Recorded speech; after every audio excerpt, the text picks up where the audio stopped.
Thank you, Mayor, for that kind introduction. Ladies and gentlemen, it's great to be with you again this year. One of my favorite events of the year. It's incredible to see how many people we have here who are doing good work all across the state. It's been an honor over the past 4 years to serve as your governor. Together, we have accomplished some incredible things. I'll talk about a few of those. We are going to have some time for Q&A, and I think that's the most important part. So I was supposed to speak for 30 minutes and then have 15 minutes of Q&A. Let's reverse that and do it the other way around. I'll talk for maybe 10 or 15 minutes, and then we'll spend most of the time talking about the things that are on your mind right now. You know, it's been an interesting year for sure. There's a lot going on out there, and it's a weird time. It's the silly season with campaigns and elections at the state level and at the national level. But if you cut through all of the clutter, I think it's important to look at where we are, where we've been, and where we're going. I've shared this before, but a few months ago, I had a developer from New York City who has done developments all across the country, working on one now here in Utah for the first time. And he said, look, I just have to tell you, I do this everywhere, and I've never seen anything like what is happening in Utah right now. He said, from his perspective, an outsider's perspective, he said, this is the golden age of Utah. There are so many incredible things happening. And he said, he said, you shouldn't want to trade places with anyone else in this country. And I concur. Having been the chair of the National Governors Association for a year, just finished in July, I had an opportunity to work with all 50 governors. And no matter how bad it may feel at times, or the stress or troubles that you're all experiencing in your communities, I can assure you that it's worse everywhere else, and we are so lucky to be here. We just returned from Paris a couple weeks ago, where we were awarded the Olympics again for 2034. An incredible experience to be there, to feel the energy of that city, and to start to imagine what we could do here in our state as we prepare to host those Olympics again. Many of you were here 22 years ago when we hosted the Olympics. Many of you were volunteers when that happened. In fact, we changed the Olympics forever the way it was done here in Utah, specifically with the volunteerism. I have to say I was impressed and a little bit surprised. If you know anything about the French, I didn't expect to have tens of thousands of French volunteers being nice to Americans, but they did it. They actually pulled it off. They treated us very well. And again, because we set the standard, they still talk about that 20 years ago. When we were starting to prepare for the Olympics back then, telling the IOC that we thought we could get 20,000 volunteers, and they told us that would never happen. We had 60,000 people sign up to be volunteers 22 years ago, and that's who we are as a state, and that's why I believe we are so successful. Our ability to work together and do big and important things together really matters. As we look forward, the nice thing about having the Olympics come in 10 years, and the reason I set that out there is it's just a marker for us. Whether you're an individual, part of a family, running an institution, it's always important to kind of have a marker out there that forces you to think in time frames and to do the things that you maybe have been putting off, or things we maybe wouldn't otherwise do. And now we get this runway, a larger runway than virtually any city or state has had to host the Olympics. 10 years it's an earlier award than would normally happen. And that gives us an opportunity to say, we have a decade. What do we want our state to look like? Now, it's easy for us to think about that in terms of Salt Lake City and Park City and those areas that are going to be hosting events for sure, right? We actually have things we have to do logistically to get people where they need to go, make sure that the events go off without a hitch, all of those pieces. But I think there's more that we can do together. And that is, I hope that every single city and town and county in this state will say, even if we're in Washington City, if we're not hosting an event, we can still say, what do we want our city to look like 10 years from now? And by the way, I get a piece of, I think, pumpkin bread if I mentioned Washington City. So I pulled it off, guys, really early. So just shameless plug for Washington City. But I truly believe that every single one of us should be able to sit down with our planning commissions, with our citizens, and say, what do we want our city to look like in 10 years? How can we make this a better place to live for all of us? Now, I know we're all doing that every single day. But again, getting that vision, sometimes we get stuck in the now. We're constantly putting out fires. It's easy. One of the criticisms of government and the way we do things is that it's hard to look beyond the next election. One of the things I'm most proud of over the past 4 years in working with legislative leadership, working with all of you and our county leadership, is that we are rare in our ability to think beyond the next election. And I hope we will always continue to do that. Many of the biggest projects that we're working on at the state level are exactly that, looking beyond the next 2 years or 4 years, looking at water, at energy, at housing. We'll talk more about that for sure. And making sure that we're doing the things necessary to prepare for the next generation. Look, I love to pat ourselves on the back, and I will continue to do it. U.S. News & World Report, looking at 1,000 different data points over 70 different categories, adding them all up for all 50 states, and naming Utah the #1 state again 2 years in a row for the first time in our history. That's not nothing. That's a big deal. And let me assure you, for the next 2 months, I'm going to take all the credit I can for that. But I want you to know that I know that that's not how this works. It really isn't.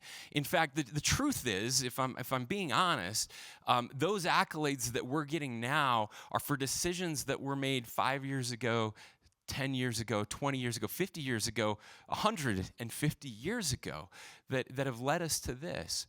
Let's think about water for just a second if we can.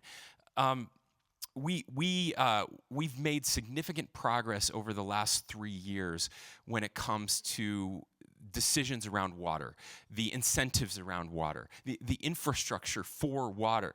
But one of the reasons we didn't have to make those hard decisions until just the last couple years is because the people that came before us invested heavily in infrastructure to the point where we had excess water. We always have. We didn't have to, sometimes during the summers for sure, and as a farmer I can assure you there were many, many years where we had to cut back during the summers. For the most part, though, we didn't have to worry too much about that because of the incredible water infrastructure systems that we have in our state.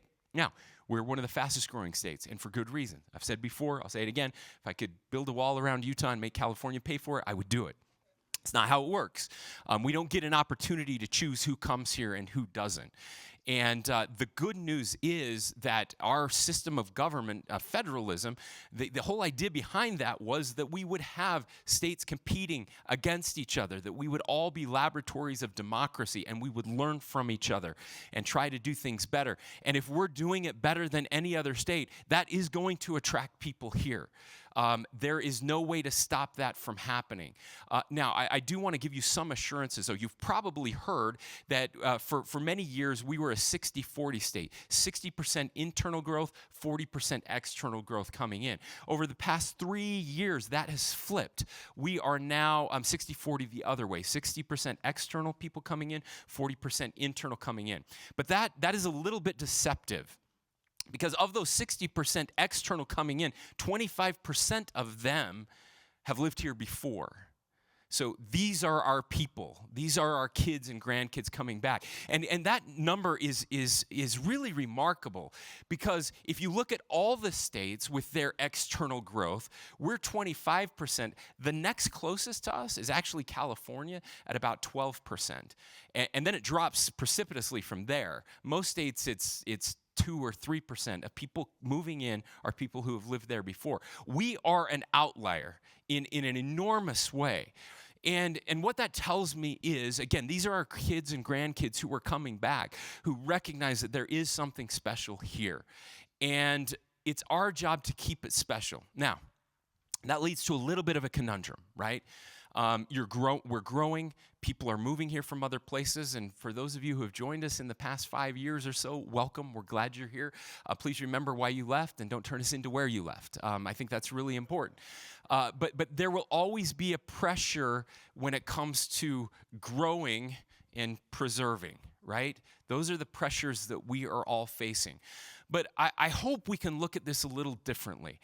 One of the things I am most proud of, and we share the accolades all the time, every governor does, every legislator does, we're really proud of all the things. I probably have never not said on this stage that we lead the nation in volunteering and charitable giving, something I'm very proud of our people. But there is a statistic that is pretty unique and different. I shared it in my State of the State, and I know you all listened to that, so this will be a repeat for all of you, but mostly just my mom. But this statistic is something called zero-sum thinking. So zero-sum thinking is this idea that if somebody else wins, I lose, right? That life and our economy and everything is a pie, and if somebody gets a bigger piece of the pie, someone else gets a smaller piece, right? Zero-sum thinking, by the way, is not healthy. It's not good for us as a people and as a society. It leads to very bad decisions. It's a dog-eat-dog world. We have to hold people back if we want to get ahead. There was a study done just last fall, I think, about a year ago, maybe last winter, and in that study, they did a giant survey of people in every state in the country, and they asked them questions that lead them to a zero-sum outcome. And what they were trying to figure out is how many people in the United States have this zero-sum mindset and how many don't. The opposite of this, of course, is an abundance mindset, an idea that if you win, that's good for all of us, that it's not a zero-sum game. We all have the ability to lift each other up, and that we can actually make the pie bigger or just make more pies, right? That's the idea. Our economy, our life, our culture is not a pie. It's a pie factory, right? That's the idea. Well, when the data came back, it was really interesting. Sadly, most people in most states now have a zero-sum mindset. There are some states that have an abundance mindset, but the majority of states now have a zero-sum mindset. But the weird thing was, they're like, there's this one state out west, a square western state, kind of in the middle of nowhere, with some weird people apparently, because as they looked at it, there was an outlier, and it was Utah. In Utah, we reject zero-sum thinking. We have an abundance mindset that far exceeded any other state. It wasn't even close, and that matters. That helps us when we think about this idea of how we manage growth and abundance, all right? Now, of course, there are areas where we see this, and housing is probably the greatest area, something we hear a lot of. NIMBYism, not in my backyard, is very much a zero-sum mindset. That's the idea. We know we need more housing. We want it. We say we want it. We just don't want it where we can see it from our backyard or in our community. And that puts a tremendous amount of pressure on city council members and mayors. I understand. I absolutely understand this. I'm here to tell you today, and I'm sure we'll get questions about this, but I believe we have a moral imperative to build. And I believe we can do it in a way that doesn't destroy our communities. I believe that we can do it with an abundance mentality. It doesn't mean it's going to be easy, but we can do it. It means we are going to have to push back, and we are going to have to fight back, and we are going to have to say, we can't say no to everything.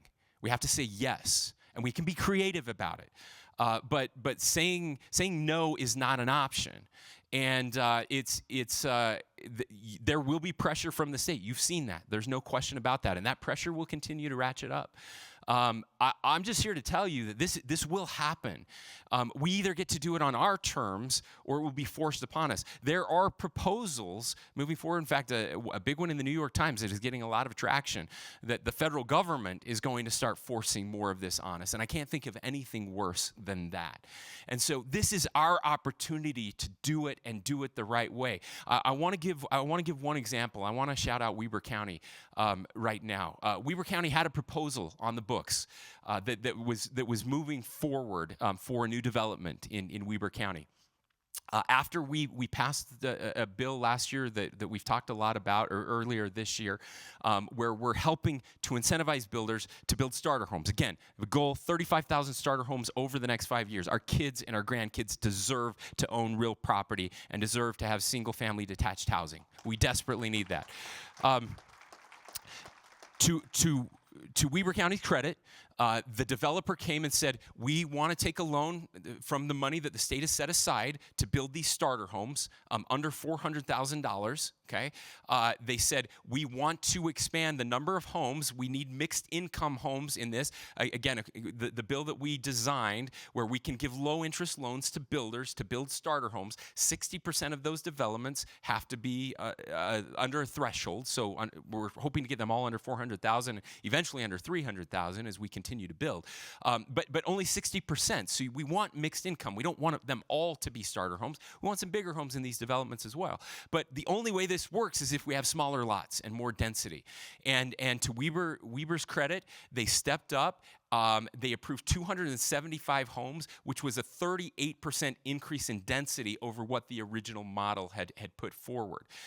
Now we are going to have 200 plus homes for young families. People can actually buy a home again under $400,000 in Weber County. These are the types of ideas that have to be happening everywhere. Everywhere. Every single city has to come up with some idea. I know we're all different. I know we're all unique. And that's good. That's good if everybody is participating and actually pushing back and doing some YIMBYism, all right? We need some yes in my backyards.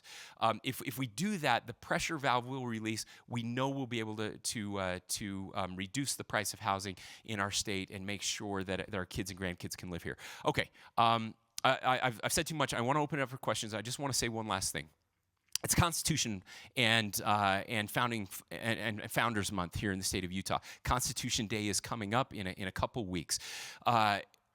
It's an awesome time for all of us. I would encourage you in your city council meetings, in your gatherings with your families, with students, any opportunity you have during this month to take a moment, even if it's just a thought about the Constitution at the beginning of your meetings, something to remind us who we are and why we are. I'm going to recommend a book to all of you that I think everyone should read. It's a little bit wonky, but it's worth it. The name of the book is American Covenant. It's by Yuval Levin, who is the James Madison of our time. I think he's the most important thinker on the Constitution that we have right now. American Covenant by Yuval Levin. He's with the American Enterprise Institute right now. And Yuval and I have talked about this issue a lot, but he argues in that book that the Constitution unified us once before and it will again. You've heard me talk a lot about disagree better, and I sure appreciate everything that you all have done in working on that concept. He puts it very succinctly, and I think this is important for all of us. He argues that unity is not agreeing on the same things. Unity is not sameness. We are a very diverse country with lots of diverse ideas, and that's important. We always have been. But again, unity is not agreeing. Unity is acting together. And the thing that allows us to act together as a country is the Constitution. It was inspired. It's brilliant. It forces us to work together. The idea behind it, we always think that this election is the most important. If our team just wins this election, we'll never have to work with those damn people again, right? And the Constitution says no. No, that's not how any of this works, and it will never work like that. We will always have to work with those people, and we have to figure that out. That was the entire idea behind the brilliance of the Constitution, forcing us to build coalitions, to listen to each other, to try to persuade each other, and to work constantly to make our country a better place, and you're all doing that. Thank you so much for what you're doing, and I think we're going to answer some questions. Mayor?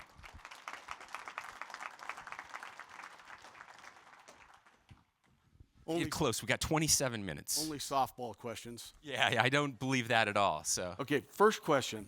Over all the years of your public service, and I'm talking from city council member all the way through, governor, your first term, how do you feel the partnership is between the state and local officials, cities, counties, mostly cities because we're the rubber. We're here. We're just talking about cities today. I truly believe that the relationship between my administration and the cities is as strong as it has ever been. I hope you feel that way. I can tell you one of the things I'm really proud of, and when I ran for office, it was one of my top priorities. I felt as a small town, I felt a town of 1,200 people when I was the mayor. We just didn't have the resources that we needed. I looked at these larger cities who had a city planner and could do all of these things, and we just didn't have that. And so what I desperately wanted was an idea to bring people together, to bring resources from the state, to hire some regional planners who could help cities who needed that. It took 3 years. We finally got it done, and the work that you guys are doing is just incredible. So that matters.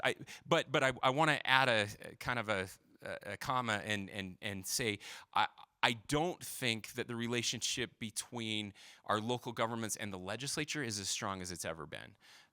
And I think we could do more to strengthen that. And I want to help make that happen. But we desperately need you to be in constant communication with your legislators to help them understand the good things that are happening in your cities, in your communities, so we can strengthen that relationship. On that note, we did some data mining as a league. Yeah. 66 cities in Utah have 190,000 already entitled units. Units that you could pull a building permit on tomorrow. That's right. In addition to that, in my community, about 15 years ago, we took an area, we call it the front runner zone. It's right by where our front runner station is in Draper. 15 years ago, Yes. we zoned it unlimited height, unlimited density. And I thought, I was a council member at the time, we were really smart, and we'd get big buildings, we'd get condos, we'd get a mix, the thing we want in a TOD. What we got was 5-story office buildings and a 5-story luxury apartment complex, and that's all. So when you look at 190, I guess my question is, we've done a lot. Can we do better? Can we as cities do better? But that data is interesting because that shows that we have done a lot. Yeah. And we've been thinking about it for a long time. A lot of us have. What do you say to that? How do we interface that with the reality of interest rates and all the things that and again, this is a very complex problem. It's not just a zoning issue. Certainly it is in some places. There's no question about that. And again, I've been very hard on the, by the way, it feels, I apologize, it feels like I'm being hard on you. I have a similar script when I talk to the developer community, giving them a hard time for not doing things the right way. And we get more of what we incentivize, and sadly we've been incentivizing the wrong things, and that's where we're trying to make those changes. For example, a lot of these lots, papered lots, we don't have infrastructure there, right? So who's going to pay for the infrastructure? How do we get the infrastructure there? Those are issues that we're working on. You mentioned interest rates being a big issue.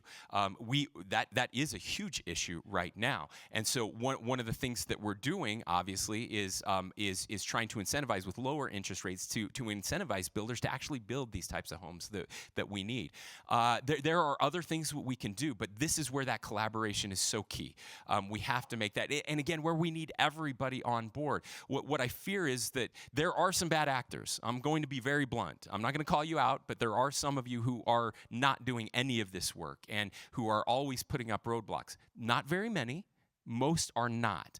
But it gets very easy for the opposition to hold up those examples instead of the good examples. And so what I do want to get, though, I do want to get more detailed about how to, when we have the opportunities to do more of that.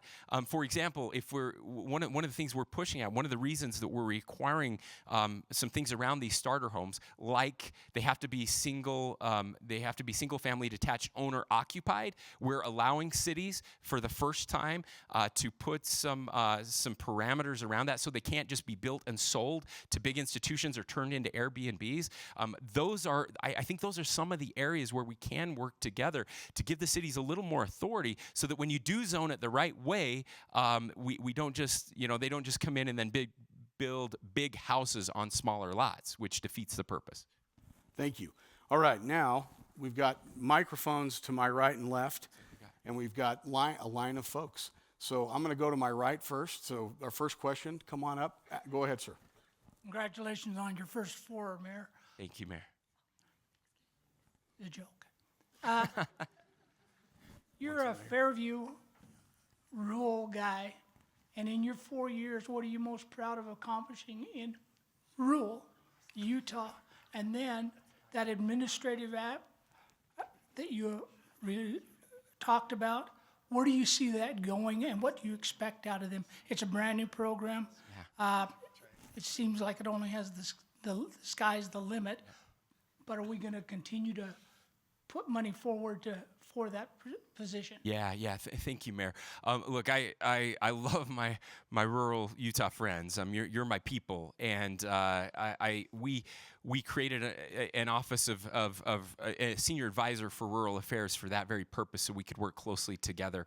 And I have a list a mile long of what we've been able to do for rural Utah that I am so proud of. One of the things I was most proud of is getting more transportation funds to our smaller communities, our rural communities who have really struggled to keep up. As I was driving that RV to 248 cities and towns 4 years ago and almost losing it in some potholes, I knew we had a problem, and so that was one of the things that I am most proud of, was our ability to change the funding mechanism to get more of those funds to rural Utah.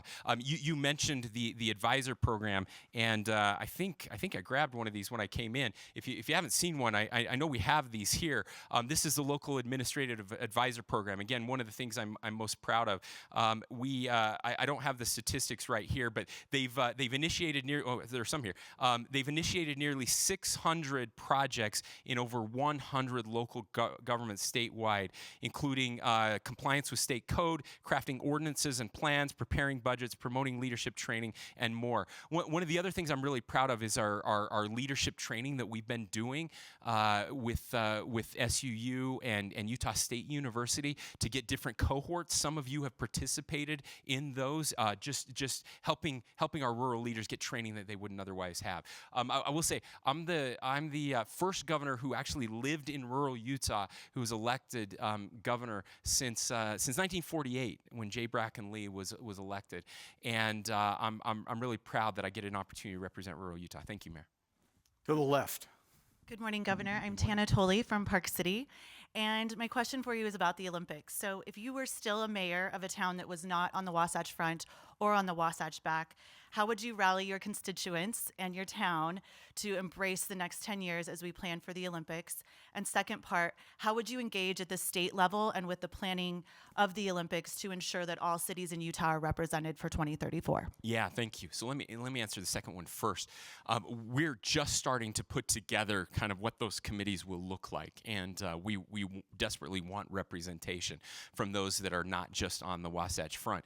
And with that, once we do that and have representation from the league and others, we want to start reimagining what that can look like as we move forward 10 years, how we can engage people. So there are lots of ideas floating out there. One is, of course, to have Olympic athletes go kind of like junior jazz, where some of you, I just ran into a guy from Tabiona, and one of the Utah Jazz players was in Tabiona a few weeks ago with the junior jazz program. Imagine doing things like that in all of our schools with Olympic winter athletes coming around and inspiring them. Again, I want to recruit athletes from all across the state. 10 years is a long time. There are 8-year-olds right now who will be participating in the 2034 Olympics living in your communities. So how do we inspire them and getting people out early to do that? And then we want to think through what this looks like in 10 years. So imagine having watch parties every night in every community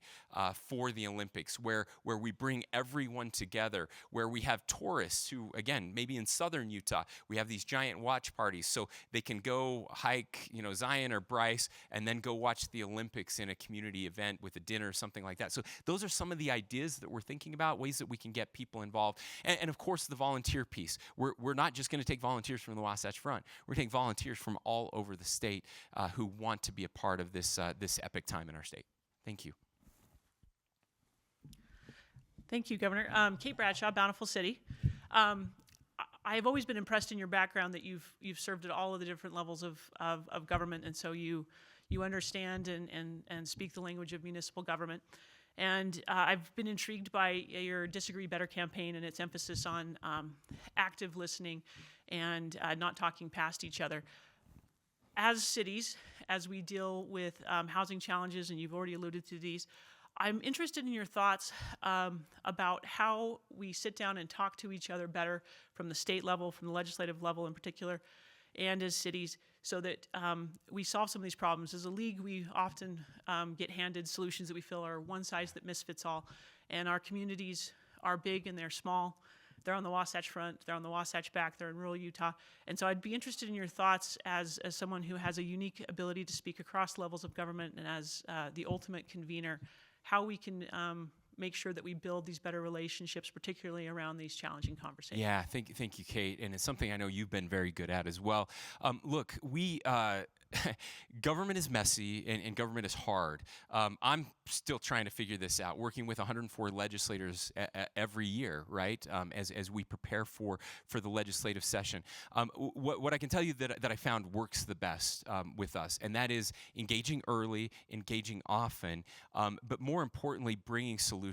One of the things I've discovered, and I don't know if we have any legislators here, please raise your hand so I can speak freely. Okay, no, I'm joking. I would say it if they were here. One of the things that we've discovered is we have a part-time legislature, and I'm really grateful for that. I think it leads to better outcomes. They are people with real lives and real jobs, and they actually, believe it or not, they don't want to be in your business. They don't want to solve all of the problems. But when they feel like something is not getting fixed or there's a vacuum, now I'm speaking on behalf of my team. So I won't tell you which one, but we had an agency that was struggling. And we weren't getting the outcomes that the legislature expected of them. And all of a sudden, I had a hornet's nest. I had a legislative committee that we didn't ask for and we didn't want. They were trying to take over and make all of the decisions, really micromanaging this agency in our state, this department. And it was not going well at all. And it was leading to a tremendous amount of friction. And so what we did was we sat down as a team, we reorganized, we got things back on track, and we went to them with ideas. And what I found was in the course of just a few months, when they realized that we were engaged, that we were giving them the ideas, that we were helping to solve the problem, they left us alone. They're like, great, there's not a vacuum there. This problem's getting solved. We're good. We trust you. Go ahead. So building that trust, and the way you build trust is not by showing up and telling them all the ways we can't do the thing that they want to fix. The way we built trust was showing up and telling them how we're going to solve the problem that is out there. If my administration is not going to solve the problem, the legislature will. And that's the biggest lesson that I've learned. Well, we have a big line. I got to talk faster. Go ahead.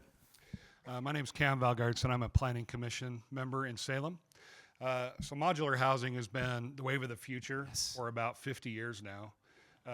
What role do you see modular housing playing in the future? Yeah, it's a really important question. So we did pass a modular housing bill this year that will help the industry in a way that kind of standardizes some of the regulations around modular housing and the inspection process to make it much easier. I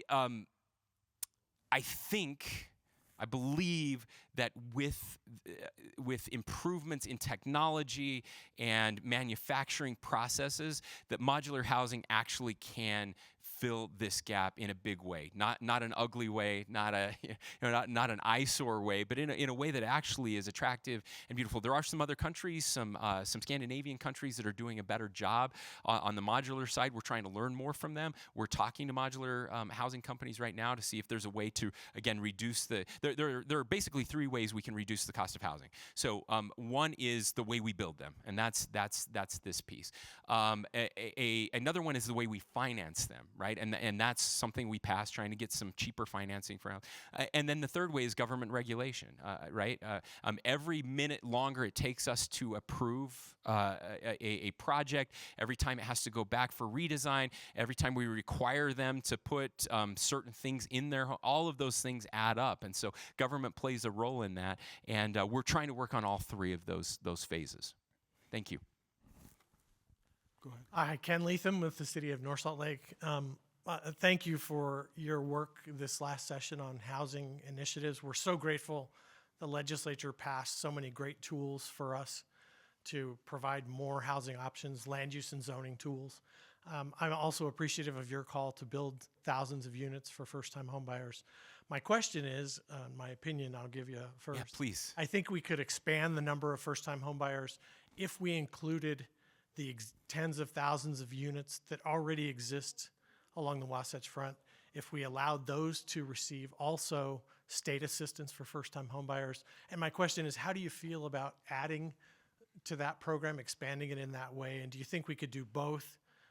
Allow first-time homebuyers to buy existing homes and new homes, and do you think that would be helpful? Thank you. It's a question I've wrestled with a lot, and I've come to the conclusion that the answer is no, and I'll tell you why. And it's one of the reasons I don't believe in the program being put forth by that's being proposed by Vice President Harris. If you give everybody, every first-time home buyer in the state, $10,000, $20,000, whatever, to assist in buying a new home, all you're going to do is increase the price of every home by $10,000 or $20,000. It's inflationary. What I believe the genius behind what we're trying to do here is we need more, we need new. And so, again, we get more of what we incentivize. What we're trying to do is incentivize developers and builders to build more homes. That's the only way we're going to reduce the price of housing.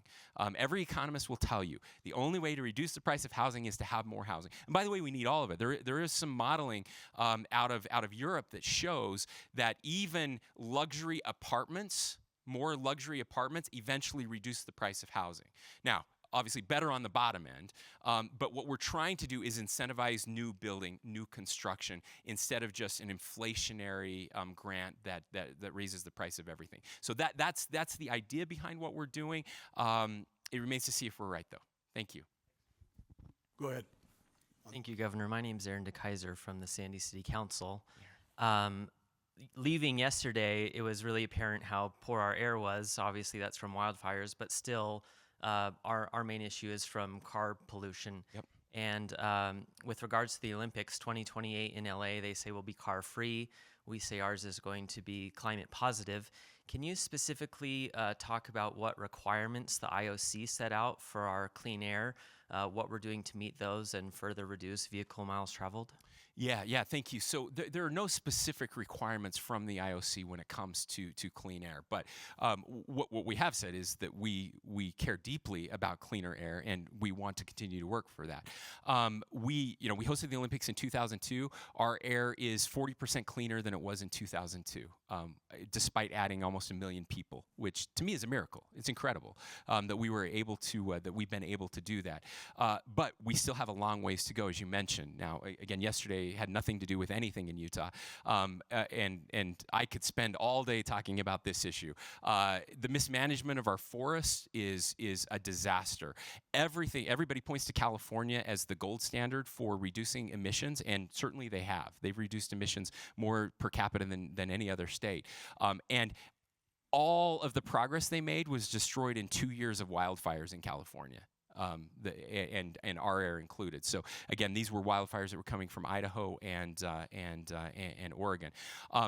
But we are going to do more, and the market is going to drive this, and I think that's really important. We are going to have more EVs. We're seeing that right now. We are constantly, energy is going to be one of the big issues again this session. This all of the above approach that we are taking is working. We have more solar coming on than ever before. We are working very hard to bring in nuclear. Again, if you care about clean air, if you actually believe in climate change and man-made climate change, and that carbon emissions are part of that, then you have to support nuclear. It is the only answer for us to do anything large scale in reducing carbon emissions and still having cheap and accessible power to people. And so that has been a major push for us, something that we're working with experts all across the country, and something that we hope we will see within the next 10 years right here in Utah. We got 6 more minutes. Go ahead. Great. That's a quick question. Governor Cox, thank you for being here. My name's Darren Mono from the Salt Lake City Council. I'm also a licensed practicing architect. I appreciate your focus on starter homes. My question is, townhomes and condos are also Yes. real property and a Yes. respectable way to live. Yes. And they're far more cost effective and land efficient. Why the focus on single family homes? Yep. You are absolutely right. And let me just say, and I should have earlier, we need more townhomes and we need more condominiums, and we will be pushing for those. So there's a real rationale behind what I'm trying to do here, and I'll be transparent and tell you this. I'm a big believer in the importance of getting to the simplicity on the far side of complexity. All right, there's simplicity on the near side of complexity, which is dumb. Then there's complexity in any issue. And then there's this time with any expert, the true experts in anything have the ability to explain something very complicated in very simple terms. That's the simplicity we're looking for. And I believe in every issue, by the way, that's a legal framework, but in any single issue, you have to understand the complexity and then you have to get to the other side of that. So what I'm trying to do here is looking at this problem, and everyone can point out the 500 different things that are making our housing more expensive. They can also point out 1,000 reasons that we can't do what we need to do to get this done. What I'm trying to do is to get beyond the NIMBYism of the past. And as I looked at every possible solution out there to help frame this discussion and this argument and try to convince people in our state how important this is, the conclusion that I came to is that almost all of us, or at least a large majority, well, let me just ask, how many of you grew up or started your own families in a home that was 1,500 square feet or less, something we would refer to as a starter home? Please raise your hands. Okay, this is something people can relate to. I think we all turned out okay, right? I think we did fine. I mean, few exceptions, but we did fine. And it was something that resonated. And what I was trying to do is to get more people on board with something. Like, get us a start. And this is something that people get intuitively. It resonates with them. It's something that we all want. It's the American dream, something we want for our kids and grandkids. And so we need more apartment buildings. We desperately need more condos and townhomes. I'm a big believer in condos and townhomes because they are real property, and it's a good first step to whatever you want next. Start building that equity. And but as a political leader coming out and saying, "Hey, everybody, we need this and this and this and this," suddenly the message gets diluted and we don't go anywhere. And so that's the real focus. But yes, I will tell you, one of the things we're working on this session is to change some of the laws around condominiums. We're not building condominiums in this state. When we ask people why, there's some debate about the legal ramifications and who's on the hook if something goes south. And so people are just like, yeah, we're staying away from condominiums. So we're going to try to fix that this year. Thank you. On the left, we got 2 minutes. Go Okay, ahead. I'll be fast. We've got 2 left. Okay. Michael Nelson from Hiram City. It seems like that you're asking as the state to have us build higher density homes to try to reduce the cost. And I see another area that's not being addressed. Our developers are making hand over fist, it looks like to me. If you look at their team, they're all driving new trucks. They live in the nicest houses. They go on more trips. I look at our developers in our area, and it seems like they're just making a ton of money. And what have we done to try to get them to reduce their costs? Instead of looking at it as a city and even the state, you guys have to come up with all this money to help first-time home buyers and things like that. That really comes back to the citizens again. I mean, through our taxes, how are we paying for that money to help these first-time home buyers? And I'm thinking, what can we do to start having the developers be a little more responsible and say, how can you cut and reduce your costs? Yeah, thank you. So one of the ways we're doing that, again, is and if you hear my if you were to hear my presentation to developers, I would make the same moral imperative argument to them that this is important. Again, one of the ways we're doing this is to require, with the starter home money, if they're going to get these loans, these low interest loans, they actually have to build smaller homes and at a price point, which is the first time we've ever kind of put a price point in there. Again, we want these under $400,000 for now, which means that their margin is kind of capped in those areas at $400,000. But look, ladies and gentlemen, I want to be very clear about this. I hope that our developers make all the money in the world, right? I want that to happen. Like, competition is very good, and if we have more developers building more houses, competition will bring that back. This is economics 101. I believe in a free market. The problem is the market isn't free because as governments, we are putting limits on what can be built and where, right? If we removed every zoning requirement in the state, and I'm not proposing that, but if we did that, you would see developers making much less money, right? That's the way the free market works, and I still believe in free markets. And if we had a shortage of shoes in this country, I would hope that the shoe companies would be making money selling shoes and making new shoes and doing that. I want our developers to be successful. I am not a developer. I'm not related to any developers. I've sold 3 pieces of property and lost money on 2 of them. I buy high and sell low. I am not good at this, okay? But what I am telling you right now is we need more homes. And that means developers are going to build those homes. And developers are going to make money building those homes. And that's the American way, and I'm proud of the American way.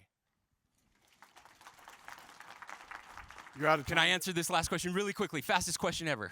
Well, in Heber City, we kind of feel like we're on a different planet because there is nothing you can do for under $400,000.